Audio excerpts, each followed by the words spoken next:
चावलों को कीड़ों और चीनी को चींटियों से बचाने का आसान तरीका।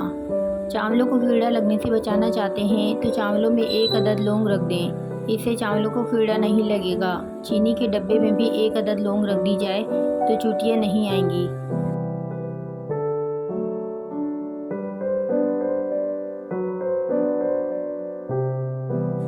अगर सालन बनाने के बाद शोरबे, कोरमे या सब्जी के ऊपर घी या तेल ना आ रहा हो तो आधा चाय का चम्मच इसमें कसूरी मेथी शामिल कर दें। चंद सेकंड के अंदर तेल या घी ऊपर आ जाएगा।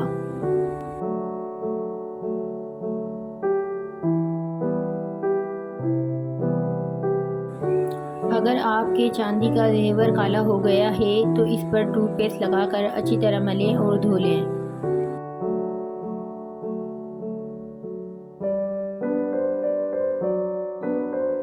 अगर आलू ज़्यादा मीठे हों तो इन्हें छीलकर नमक मिले पानी में चंद मिनट के लिए भिगो दें। इस तरह से आलू की मिठास कम हो जाएगी।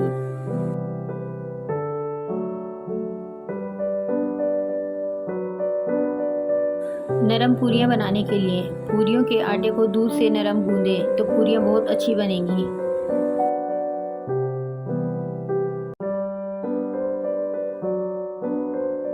कबाब को टूटने से बचाने के लिए कबाब बनाते हुए इसमें डबल रोटी का फीका हुआ स्लाइस शामिल कर लेने से कबाब टूटने से महफूज रहते हैं।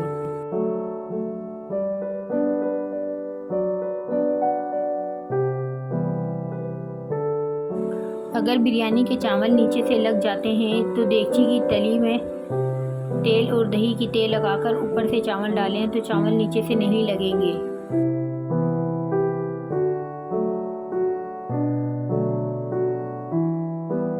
केरी की चटनी बनाते वक्त केरी को 2 घंटे के लिए पानी में डालकर छोड़ दें ताकि खटास थोड़ी कम हो जाए।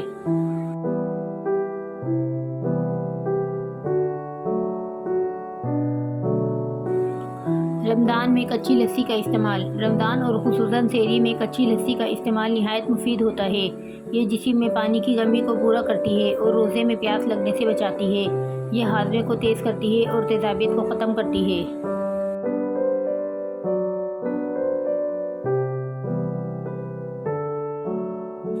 अगर कड़ी पत्ते को एल्युमिनियम फॉइल में लिपेट कर रख दिया जाए तो वो 1 महीने तक ताज़ा रहेंगे।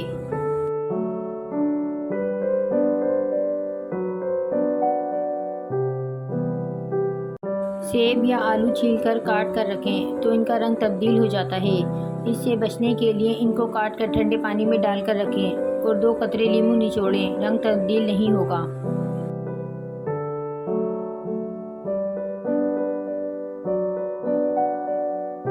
अगर आपके बिरयानी के चावल टूट जाते हैं तो तेल लगाने के बाद ऊपर से नींबू या सिरका डाल दें।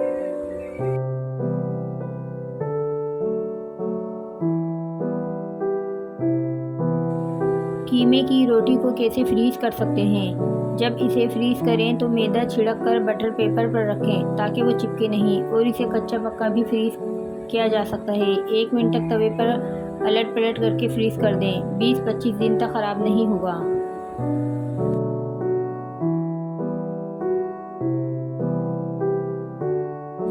Meshed potatoes.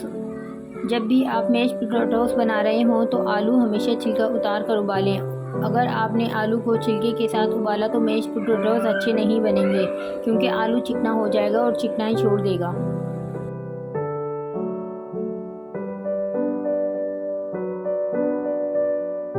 खस्ता कबाब बनाने के लिए अगर कबाब खस्ता बनाने हैं तो इसमें पकाते वक्त प्याज ना डालें बल्कि मसाले में बारीक कटी हुई प्याज शामिल करें। इसमें थोड़ा सा चावल का आटा और खाने के बाद चमचा दही मिलाकर टिक्कियाँ बनाएं। कबाब इंतहाई मज़ेदार और खस्ता बनेंगे।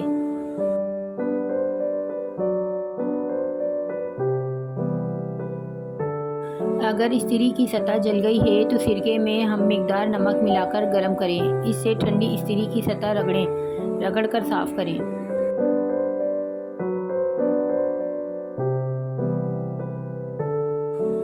अगर चीनी में चूटियाँ और कीड़े वगैरह आ जाते हों तो चीनी में चंद अदद लौंग रख दें। इससे ये कीड़े मकोड़े करीब नहीं आएंगे।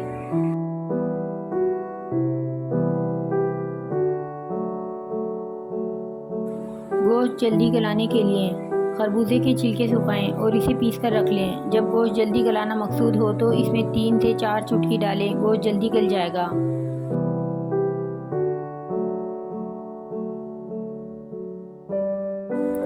चावलों को कीड़े से बचाना। चावलों को महफूज रखने के लिए चावलों में खुश्क नीम के पत्ते मिलाकर रख दें। नए चावलों में नमक मिलाकर रख दिया जाए तो इसमें कीड़ा नहीं लगता।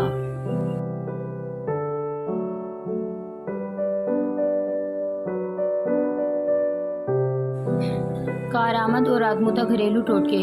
उल्टी और कैसे निजात। अगर किसी को उल्टी या के हो रही हो तो इसके लिए पुदीने के 6 या 7 पत्ते और दरमियानी साइज़ की प्याज और चौथाई हिस्सा लेकर कपड़े में बांधकर बट्टे से कुचलकर इस 1 चमचा रस निकाल लें और मरीज़ को पिलाएं। इस पिलाने से उल्टी और के बंद हो जाएगी।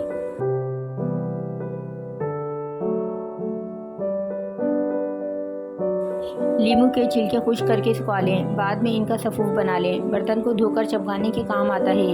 मंजन में मिलाकर दांतों को साफ करने के काम आता है। छोटे कच्चे पपीते मिल जाएं तो इनको काट कर सुखा लें। इनका सफ़ूफ गोश्त या कीमा जल्दी गलाने के काम आता है।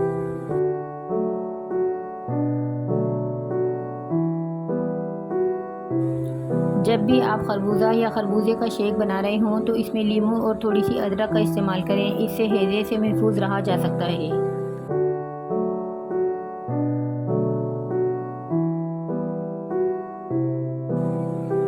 लीमू के ज़्यादा रस के लिए। लीमू से अच्छी मिकदार में रस हासिल करना है तो इन्हें इस्तेमाल से आधा घंटा पहले गर्म पानी में भिगो दें, फिर लीमू निचोड़ें तो अच्छा रस निकलेगा।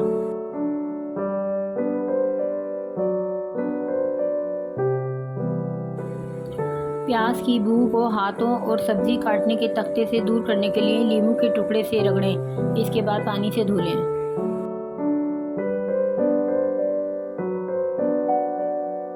देसी मुर्गी को जल्दी गलाने का तरीका। 2 साबुत छालिया की गिरियाँ सालन में डाल दें, मुर्गी चंद मिनटों में गल जाएगी।